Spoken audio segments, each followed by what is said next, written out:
Hello students, today we are going to start the new lesson of class 12th from the book The Spectrum.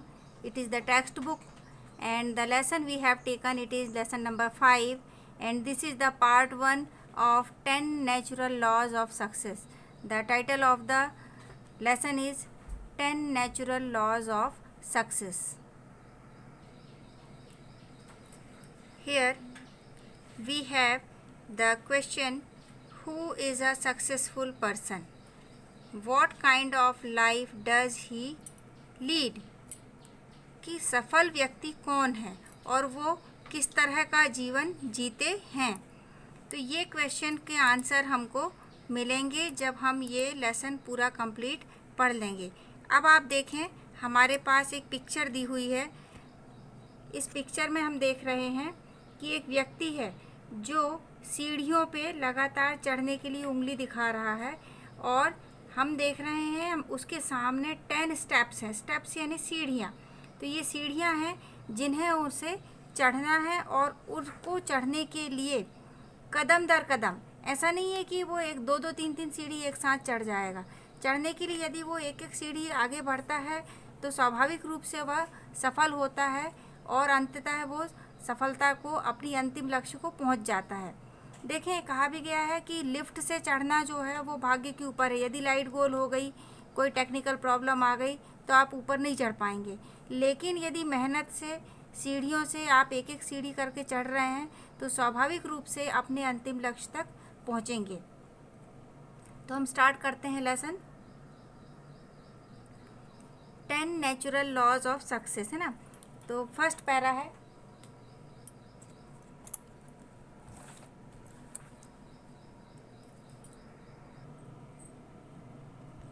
natural laws like gravity are fundamental patterns of nature and life.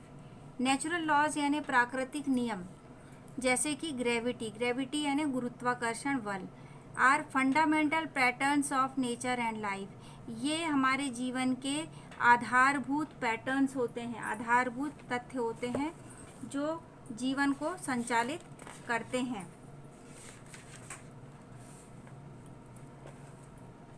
They describe things as they really are, as opposed to how we think they are or how we wish they were. ये जो प्राकृतिक नियम हैं ये चीज़ों को का वर्णन वैसे करते हैं जैसे वे चीज़ें हैं, ऐसा नहीं कि जैसा हम चाहते हैं कि कैसा होना चाहिए या कैसा हुआ करता था। मतलब जो है वो है, उसमें हमारी इच्छाओं को शामिल नहीं किया गया है। Whether we agree with them or not, these laws ultimately govern our lives and operate independent of our awareness और विशेष। भले ही हम उनसे सहमत हों या ना हों, these laws ultimately govern our lives, ये नियम हमारे जीवन को संचालित करते हैं। And operate independent of our awareness और विशेष, और स्वतंत्र रूप से हमारी इच्छा से हो या हम उससे जागृत, उस नियम के प्रति जागरूक हैं अथवा नहीं, पर संचालन इन नियमों के द्वारा ही होता है। Obeying them can help us gain control of our lives, improve our relationship, increase our personal productivity and experience inner peace. यदि हम इन प्राकृतिक नियमों को मानते हैं तो इससे हम हमारे जीवन में बेहतर नियंत्रण पा सकते हैं। गेन कंट्रोल, गेन यानी प्राप्त करना, जीवन में कंट्रोल, नियंत्रण प्राप्त कर सकते हैं जीवन में। इम्प्रूव आवर रिलेशनशिप, हमारे संबंधों को बेहतर बना सकते हैं। इंक्रीज आवर पर्सनल प्रोडक्टिविटी, हमारी व्यक्तिगत उत्पादकता, उत्पादन क्षमता। उत्पादन मतलब ऐसा नहीं है कि एक गेहूं का बीज बोया और बहुत सारे हमको गेहूं बालों में मिल रहे हैं, गेहूं के बाल में मिल रहे हैं गेहूं। पर्सनल प्रोडक्टिविटी मतलब आपके काम करने की क्षमता वो बढ़ जाएगी, इंक्रीज हो जाएगी। एंड एक्सपीरियंस इनर पीस, और आप आंतरिक शांति का अनुभव करेंगे। पहला लॉ क्या कहता है? Law 1, You control your life by controlling your time. आप अपने जीवन को कंट्रोल करते हैं। कंट्रोल करना यानी यहाँ पे नियंत्रण करना। कैसे? बाय कंट्रोलिंग योर टाइम, अपने समय का नियंत्रण करके। Controlling our lives means controlling our time, and controlling our time means controlling the events in our lives. Controlling our lives means controlling our time. जीवन को नियंत्रित करने का मतलब है समय को नियंत्रित करना। And controlling our time means controlling the events in our lives. और समय को नियंत्रित करने का मतलब है हमारे जीवन में होने वाली घटनाओं को नियंत्रित करना। You need to stop thinking time management and start thinking event control. आपको समय प्रबंधन के बारे में सोचना बंद करना होगा और आरंभ करना होगा घटनाओं पर नियंत्रण के बारे में सोचना। टाइम मैनेजमेंट यानी समय प्रबंधन और इवेंट कंट्रोल यानी घटनाओं पर नियंत्रण। अब देखें, इसे उन्होंने एक्सप्लेन किया है। Too often we think time management has something to do with our watches. कई बार हम ये सोचते हैं कि टाइम मैनेजमेंट यानी समय प्रबंधन का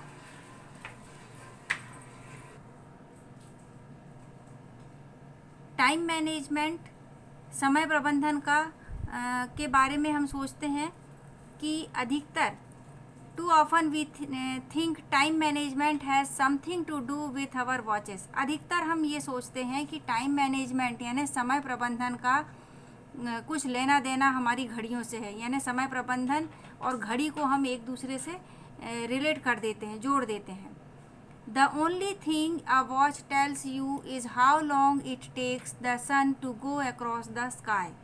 एकमात्र चीज़ जो आपकी घड़ी आपको बताती है वो ये कि सूर्य को एक छोर से दूसरे छोर जाने में, पूर्व से पश्चिम की ओर जाने, पूरा क्रॉस करने में आकाश को कितना टाइम लगता है। That's an event over which we have no control. ये एक ऐसी घटना है, इवेंट यानी घटना, जिस पर हमारा कोई नियंत्रण नहीं है। द रियल इशू इज़, प्रमुख मुद्दा क्या है? What event can I control, किस घटना को मैं कंट्रोल कर सकती हूँ। Focusing on controlling the events of our lives makes all the difference.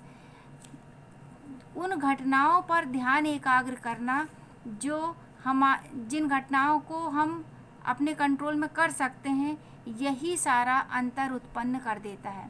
उदाहरण के लिए, सूर्य का उगना और अस्त होना हमारे हाथ में नहीं है, लेकिन सूर्योदय के पहले उठना हमारे हाथ में है। यदि हम सूर्योदय के पहले उठते हैं तो हमारे 2 घंटे 3 घंटे पर्सनल प्रोडक्टिविटी के बढ़ जाते हैं। हम उनका उपयोग करके अपनी क्षमता बढ़ा सकते हैं। पर वही यदि हम लेट सो के उठते हैं, जहाँ सूर्य का कोई लेना देना नहीं है, लेकिन हम अपनी व्यक्तिगत घटनाओं को जो हम जीवन में कर सकते हैं, उन कामों को उस पर फोकस करें, ध्यान एकाग्र करें, तो स्वाभाविक रूप से हमको इनर पीस, आंतरिक शांति महसूस होगी। लॉ 2, सेकेंड लॉ क्या कहता है? Your governing values are the foundation of personal success and fulfilment. Each of us lives according to a unique set of governing values. आपकी गवर्निंग वैल्यूज मतलब होता है प्रबंधन मूल्य। किन चीज़ों पर आप महत्व दे रहे हैं वो हैं आपकी गवर्निंग वैल्यूज़। हर एक व्यक्ति की गवर्निंग वैल्यूज़ अलग अलग हो सकती हैं। तो your governing values are the foundation of personal success and fulfilment. व्यक्तिगत सफलता, पर्सनल सक्सेस एंड फुलफिलमेंट यानी संतुष्टि। तो आपकी प्रबंधन मूल्य ही आपकी व्यक्तिगत सफलता और संतुष्टि का आधार है। फाउंडेशन यानी नींव या आधार। Each of us lives according to a unique set of governing values.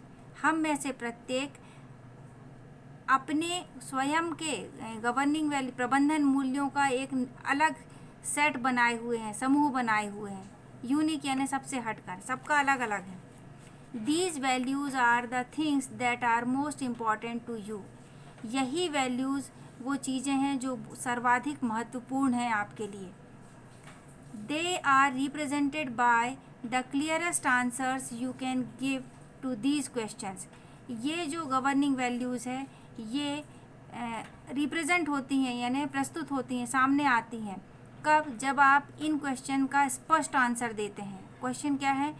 What are the highest priorities in my life. मेरे जीवन की सर्वश्रेष्ठ प्राथमिकताएं क्या हैं? सर्वाधिक प्राथमिकताएं क्या हैं? End of these priorities which do I value most. बहुत सारी प्रायोरिटीज़ हो सकती हैं किसी व्यक्ति के जीवन में, उनमें से किस चीज़ को मैं सर्वाधिक प्राथमिकता देता हूँ। Even though our governing values are our highest priorities, there often exists a gap between these ideals and our present realities. हो सकता है even though our governing values are our हालांकि हमारी गवर्निंग वैल्यूज़ ही हमारी सर्वाधिक प्राथमिकताएं होती हैं, लेकिन there often exists a gap between these ideals and our present realities. पर फिर भी ये जो आदर्श हैं, हमारी प्रायोरिटीज़ हमारे आदर्श हैं, पर जो वर्तमान है, जो यथार्थ है, उसमें और प्रायोरिटीज़ में, आदर्श में एक गैप रहता है, अंतर रहता है। Our performance relating to those values is never perfect. हमारा परफॉर्मेंस यानी कार्यविधि इन वैल्यूज़ से, मूल्यों के संबंध में कभी भी परफेक्ट, एकदम सही नहीं होता है। But as we improve we bring together what we do and what we value. पर जब हम इम्प्रूव करते हैं, इनके विषय में प्रयास करते हैं, इनको पाने की कोशिश करते हैं, तो हम जैसे जैसे इम्प्रूव करते हैं वैसे वैसे यथार्थ में, मतलब प्रेजेंट रियलिटीज़ में और आइडियल्स में, आदर्श में एक साथ लाने में सक्षम हो पाते हैं। फिर लॉ 3 देखें क्या कहता है। अब हम हैं लॉ 3 पर। When your daily activities reflect your governing values you experience inner piece.